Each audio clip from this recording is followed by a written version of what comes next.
శ్రీ నారా చంద్రబాబు నాయుడు.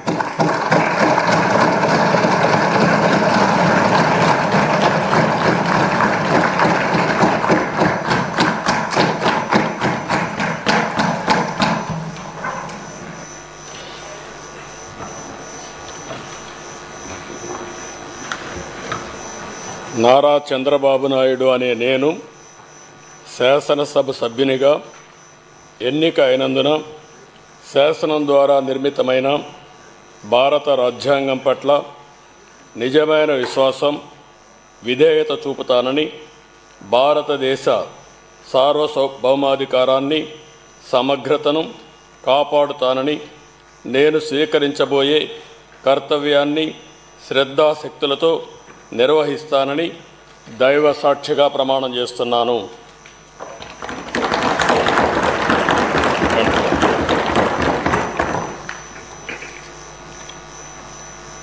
ఆంధ్రప్రదేశ్ శాసనసభ సభ్యుడైన నారా చంద్రబాబు నాయుడు అనే నేను సభ నియమాలకు కట్టుబడి ఉంటానని, వాటిని అనుసరిస్తానని, సభా మర్యాదలను పాటిస్తానని, సాంప్రదాయాలను గౌరవిస్తానని దైవ సాక్షిగా ప్రమాణం చేస్తున్నాను.